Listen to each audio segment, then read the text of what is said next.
noches. Les damos junto a Mariana Corradini la bienvenida a Periodistas, esta nueva emisión de lunes. Vamos a dialogar hoy con la presidenta del Colegio de Abogados de Villa María, Itatí de Marchi, pero además quien lleva adelante diversas investigaciones en el sentido de todo lo que tiene que ver con cuestiones de género, ha colaborado en investigaciones y en numerosas entrevistas con la Organización Internacional del Trabajo para hablar sobre reforma laboral. Un tema, Itatí, ¿cómo estás? Bienvenida a Periodistas. Un gusto enorme estar aquí, muchas gracias por el espacio. Cuando con Mariana por allí pensamos en los temas de agenda, sentimos que es un tema que cada vez que hay, digamos, una nueva gestión, vuelve a instalarse y quisiéramos saber por qué nunca se llega a la situación de fondo de lo que es la reforma laboral. ¿Podrías brindarnos un diagnóstico actual de este tema? Bueno, muy agradecida de nuevo por el espacio.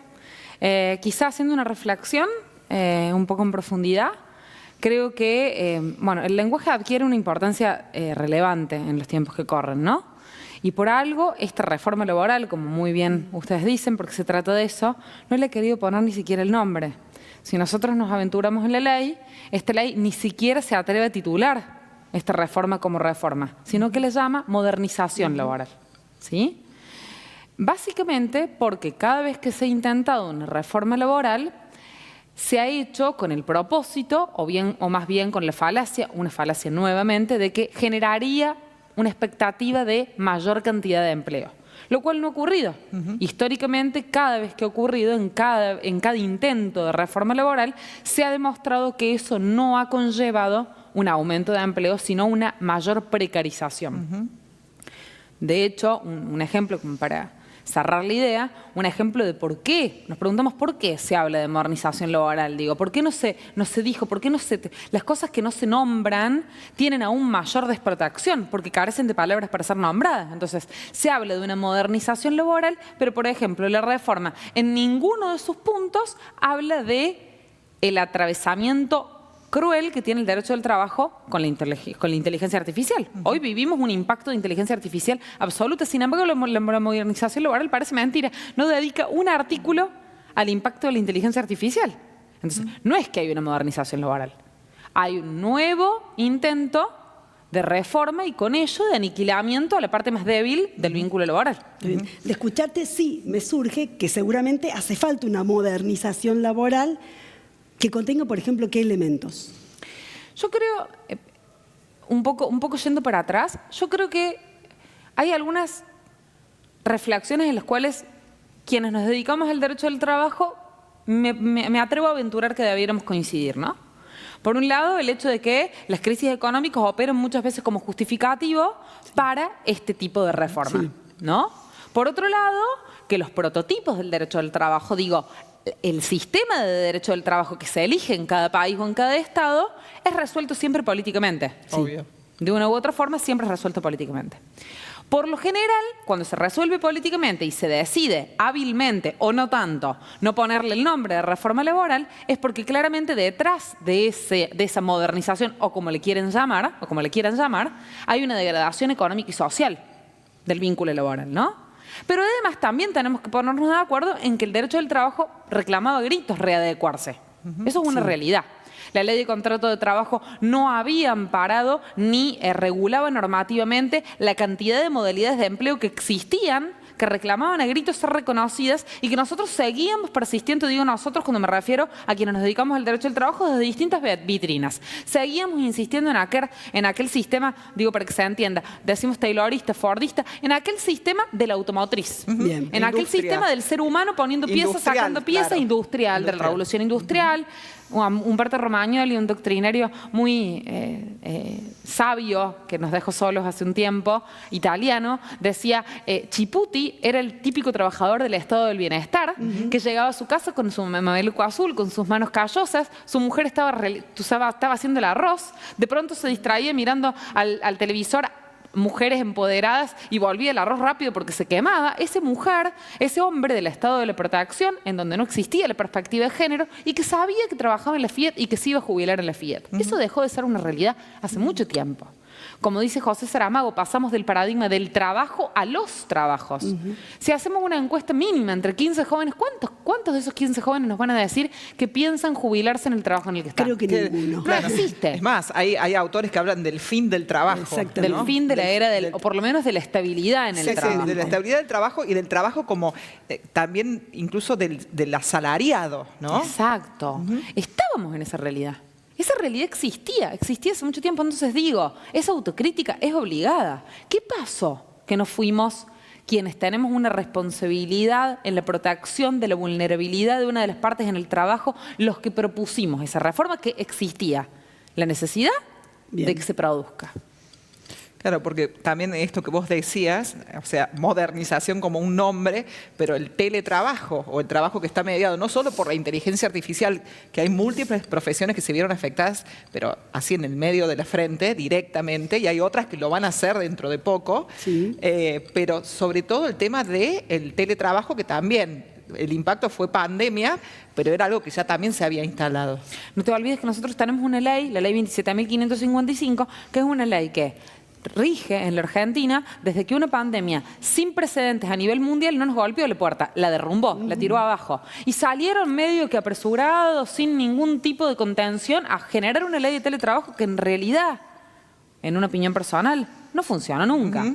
O sea, digo, habiendo un antecedente de una ley de teletrabajo, ¿por qué esta modernización no toma eso y lo continúa? Yo tengo una opinión personal. ¿Cuál es? Siempre hablo de la uberización. Hoy existe un paradigma que yo lo llamo uberización. La uberización es esto de vení, sé tu propio jefe, maneja tus propios tiempos, logueate y deslogueate, lo cual quiere decir contratar y despedir, ¿no? De vuelta este lenguaje peligroso, falaz, este manejo de la pragmática que dice una cosa pero en realidad quiere decir otra cosa. Vení, maneja tus propios tiempos, viví con nosotros la aventura de manejar en tu propia moto al filo entre dos colectivos, pero sé feliz. O la bici. O sé feliz, maneja tus propios tiempos. ¿Por qué es que esta ley no dedica ni un artículo, los autores de la modernidad no dedican ni un artículo a eso, que es una realidad? Porque, opinión personal, sienten que ese partido en algún punto está ganado. Porque hay una especie de entendimiento cultural de no depender. Sí, sí. Y digo, la relación de dependencia era protección, la entendíamos como una protección, ¿no? Está bueno lo que vos planteas porque si yo te escucho. Entonces, lo que están no llamando, pero de alguna forma presentando como un cambio laboral que se tendría que venir, que es justo el segmento del DNU que está suspendido por la justicia, en realidad lo que menos tiene de moderno. Estamos hablando de los mismos paradigmas de hace varias décadas atrás con los mismos objetivos de pauperización y precarización. En una legislación rudimentaria, con términos confusos, y que además, esto creo que me parece, siento humildemente que es muy importante, no protege a las pymes. Eso es otra falacia. Las pequeñas y medianas empresas quedan absolutamente desprotegidas. De hecho, a modo de recuerdo, traigo, hay un artículo que se llama el Fondo de Cese, ¿no? El Fondo de Cese en el DNU, suspendido, Sí. no ha dejado de tener vigencia. Está suspendido en su aplicación. Hablaba del Fondo de Cese como obligatorio. Yo quiero recordar que hace un año atrás hubo un panfleteo en el Congreso de algo que se llamó mochila austríaca. La mochila austríaca, lo que se presentaba como poética o como romántica, como un trabajador que iba a llevar en su mochila su antigüedad de un trabajo al otro y que iba a retirar el fondo de cese y que iba a estar muy feliz. Bueno, el fondo de cese no funcionó. Por eso en la ley terminó siendo optativo. Sí, claro. ¿Por qué terminó siendo optativo? Digo, nos preguntamos, ¿por qué? Porque a la pyme le cargaba un costo más. Todas las pequeñas y medianas, todas las empresas de Argentina Claro. tenían que depositar En una cuenta, por claro. la masa salarial completa. Digo, parte de la premisa de que todas las empresas son evasoras. Digo, soy una pyme, tengo 4 empleados, quiero cumplir la ley. Y quiero despedir, si es que tengo que despedir, por alguna justa causa. Si es que existiera, con razón, si tengo que despedir. Pero parte de la idea de la evasión. Claro. Y le pone a la pyme un costo más, cuando en realidad lo que se tuvo que haber discutido es por qué la pyme paga la misma carga social que una multinacional. Está claro. Tenemos que hacer una pausa. Sigue siendo, para retomar, realmente muy, muy interesante cada uno de estos conceptos y lineamientos que, bueno, pareciera que la revolución de la alegría todavía está vigente, ¿no? Para quienes tienen que trabajar. Esto que decías vos, ¿no? De los discursivos y de las palabras y de la nominación, lo traigo nuevamente porque me parece que es fundamental y por donde entran estas cosas.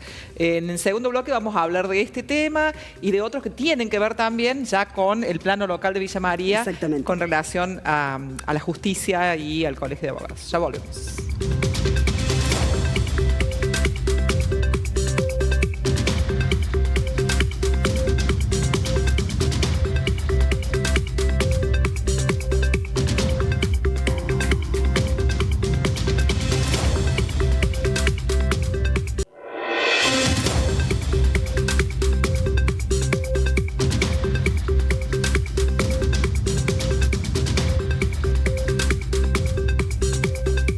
Segundo bloque, continuamos con nuestra invitada en piso, con la presidenta del Colegio de Abogados, con Itatí de Marchi. Y si bien nos corremos un poquito de la reforma laboral o de la pseudo reforma laboral, para ubicarnos en otro tema del cual Itatí es especialista como docente, además de como abogada, y que tiene que ver con la violencia y el acoso en el mercado laboral, un trabajo que ha realizado para la Organización Internacional del Trabajo. Itatí, ¿no es así? Sí. La realidad es que participamos en un grupo de investigadores junto con la Organización Internacional del Trabajo de esto que tiene que ver con un flagelo diario en el mundo del trabajo con un especial número y porcentaje vinculado al grupo, a uno de los grupos más postergados de la sociedad, que es el de las mujeres, sin duda.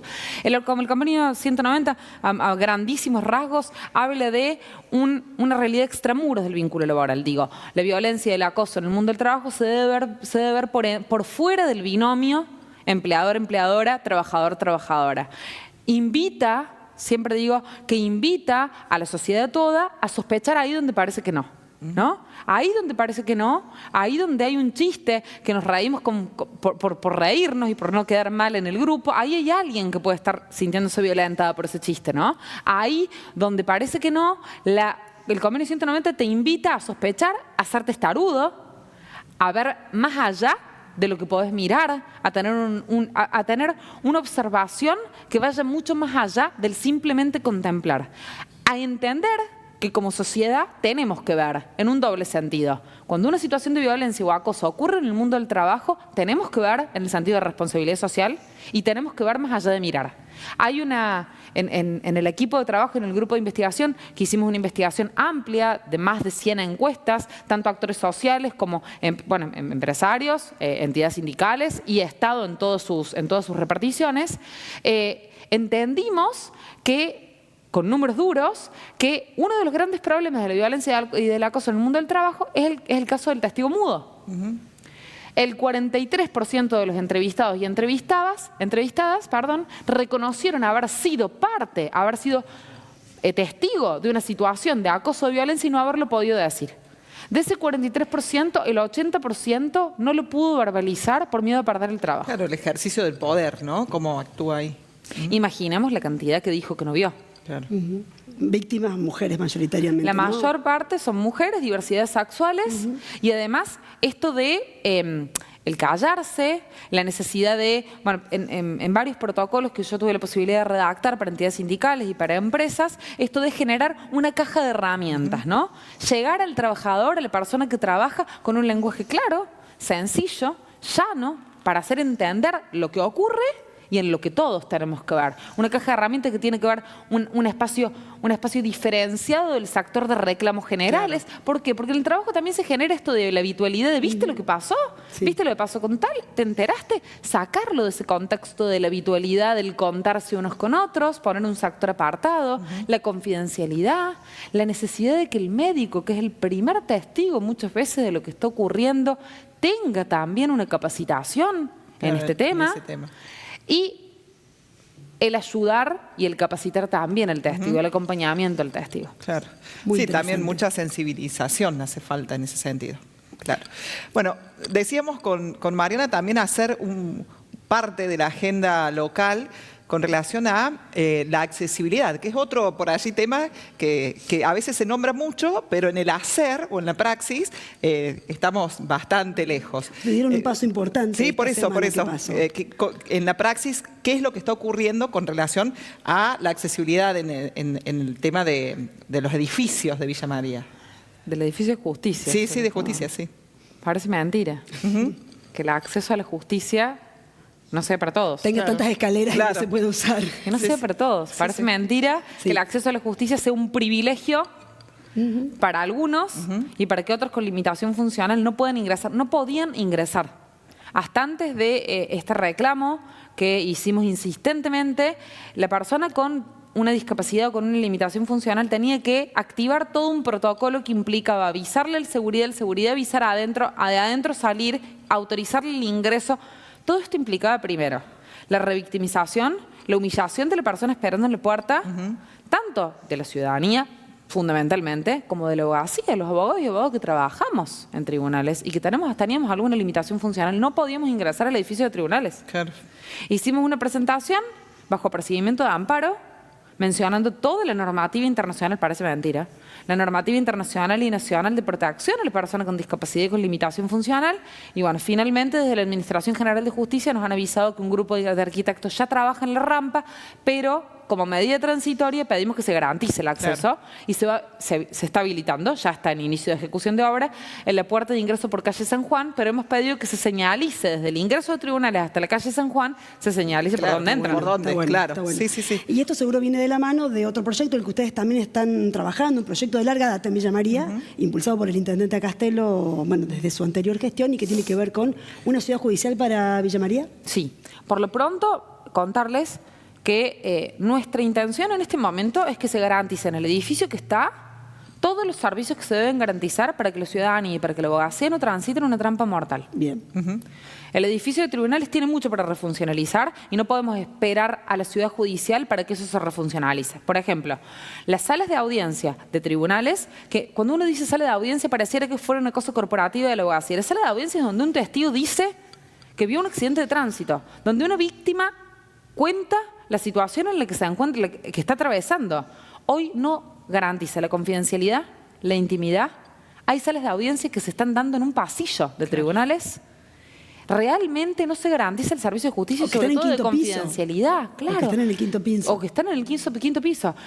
Yo, sinceramente, si estoy en una situación en la que solo quiero que sepa mi abogado o abogada y el juez, y sé que todo el mundo en tribunales está sabiendo mi situación, sinceramente no sé si recurro a la justicia.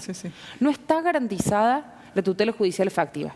No está garantizada la justicia. Por lo tanto, primero, antes que nada, vamos a ir por el reclamo de que los espacios de tribunales, tal como está, garanticen el sistema de justicia como se prometió en nuestra Constitución Nacional. Los ascensores no andan. La puerta trasera por la cual ingresábamos los abogados sin tener que sufrir el clima hostil de tener que dar toda la vuelta, no está habilitada y, como vos me decías, no vamos a cesar ni un segundo en tener la ciudad judicial que merecemos y que además prácticamente toda la provincia hoy tiene.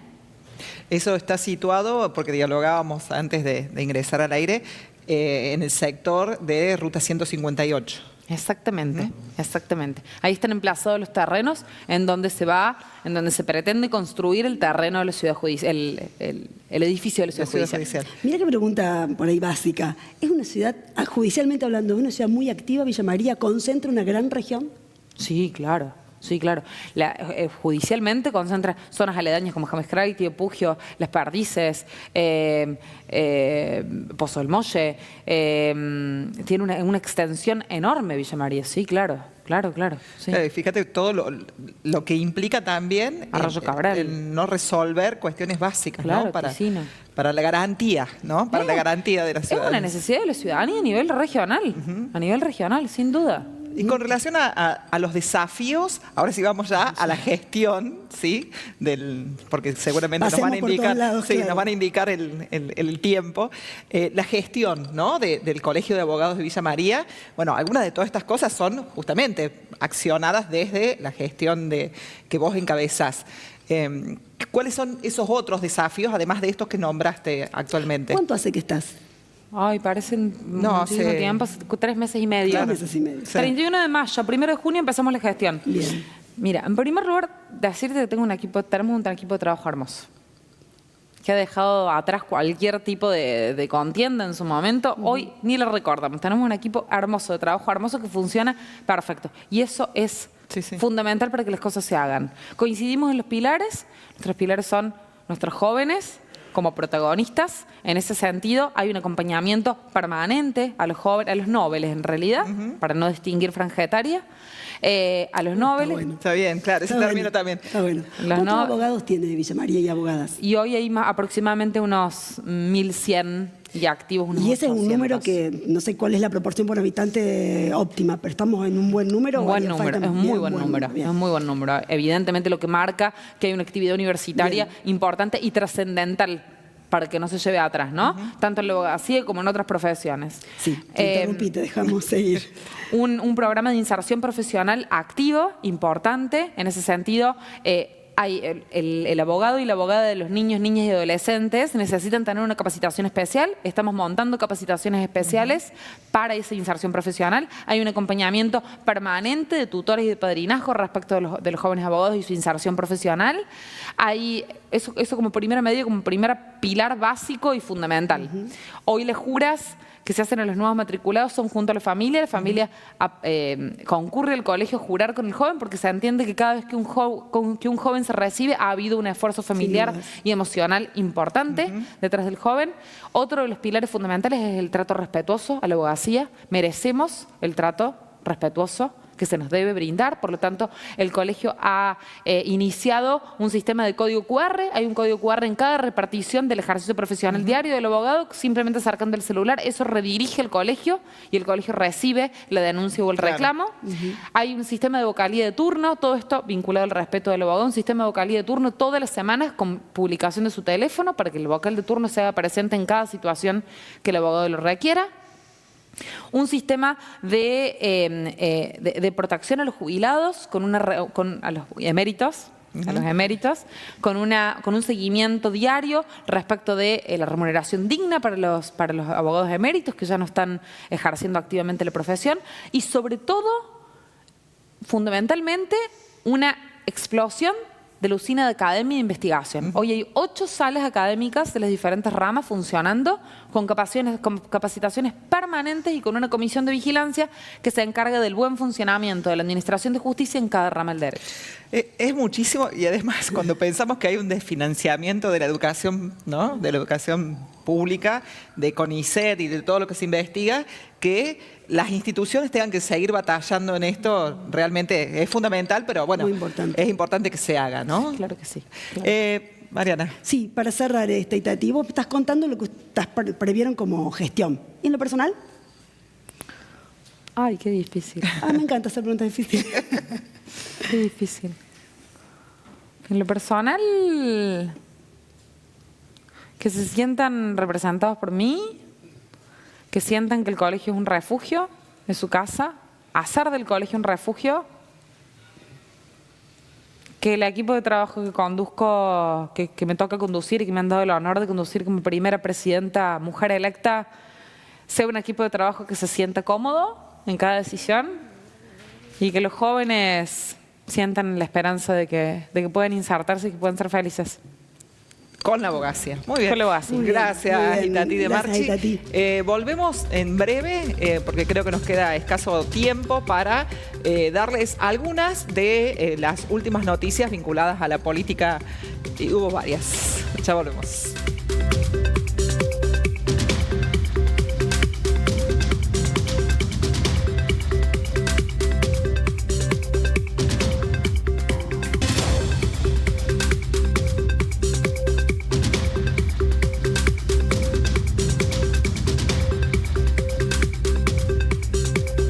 Decir algunas de las cosas que dejó la presencia de Itatí de Marchi y sobre todo esto que decía, algo que nosotros pensamos que ni siquiera se animan a nombrar, que es la modernización, tal vez para dejar o para brindar, si se quiere, un oscurantismo en lo que implica una verdadera reforma laboral.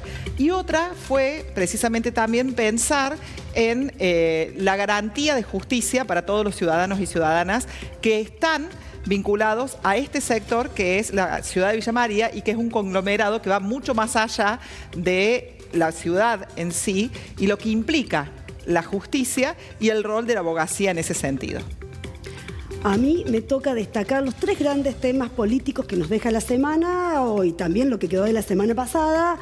Primer tema importantísimo, sobre mediados de la semana anterior, Eduardo Castelo con su equipo de trabajo festejó los 25 años de este proyecto político que lo llevó a la Intendencia por primera vez allá sucediendo a Beglia cuando recién comenzaba esta etapa democrática. Hubo celebración y hubo en esa instancia reflexión también en relación con el proyecto. Segundo elemento que nos dejó la semana pasada, concretamente el fin de semana, el ministro de Cooperativas y Mutuales, el villamariense Martín Gil, finalmente pidió licencia sin goce de sueldo para resolver su situación judicial vinculada con un caso de violencia de género que lo tiene como denunciado. Y tercer elemento, y no menor, que nos va a dejar esta semana es la presencia nuevamente en Villa María del gobernador Yarlora. Llega el miércoles, va a cumplir una serie de actos.